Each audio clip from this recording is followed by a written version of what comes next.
ನಿಮ್ಗೆ ಅದೇ ಹೇಳ್ತೀನಿ ನೋಡಿ. ಆ್ಯಕ್ಚುಲಿ ಹಳೆ ಲೈನಲ್ಲಿ ಬಂದಿರೋದು ಅದು ತೆಂಗು. ಇದು ಸೆಂಟ್ರಿಗೆ 4 ಸೆಂಟ್ರಲ್ಲಿ ಒಂದು ಗಿಡ ಹಾಕಿದ್ವಿ. ಯಾಕೆ ಹಾಕಿದ್ವಿ ಅಂದರೆ ಮೇಲ್ಗಡೆ ಗಿಡಗಳೆಲ್ಲ ಒಣಗೋಗಿದ್ವು. ಅದ್ರ ಗರಿ ಎಲ್ಲ ಸುತ್ತೊಂದಿತ್ತು ಥರ ಇದ್ವಿ. ಭತ್ತವೆಲ್ಲ ಹಾಕಿಬಿಡೋಣ ಅಂತ ಹಾಕಿದ್ವಿ. ಅದ ಬೇರೆ, ಅದರ ಐತೆ ಬೇರೆ, ಇದರ ಐತೆ ಬೇರೆ. ಅದಕ್ಕೆ ಏನೂ ಆಗಲ್ಲ ಸರ್, ಏನೂ ಆಗಲ್ಲ. ಈ ಗಿಡದಿಂದ ಗಿಡಕ್ಕೆ 25 ಅಡಿ ಇದೆ. ಈ ಗಿಡದಿಂದ ಆ ಗಿಡಕ್ಕೆ 30 ಅಡಿ ಇದೆ. ಇದಕ್ಕೆ ಅಷ್ಟು 25 ಅಡಿ ಏನೂ ಆಗಲ್ಲ ನಿಮಗೆ. ನೀರು ಒಟ್ಟು ಕಟ್ಟಲ್ಲ, ಹಿಂಗೆ ಸ್ಪ್ರಿಂಕ್ಲರ್ ಒಟ್ಟು ಸರ್ ನೀರು ಡ್ರಿಪ್ಪಲ್ಲಿನೂ ಬಿಡ್ತೀವಿ.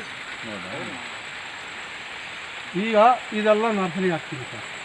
ನರ್ಸರಿ ಮಧ್ಯದಲ್ಲಿ ನಮಗೆ ಬೇಕಾಗಿರೋ ತರಕಾರಿಗಳು ಇವೆಲ್ಲ ತೆಂಗಿನ ಗಿಡ ತೆಗೆದು ಕೊಡೋದು. ಹಾಂ, ವರ್ಷಕ್ಕೆ ಒಂದು 500 ಗಿಡ 600 ಗಿಡ ಮಾಡ್ತೀವಿ.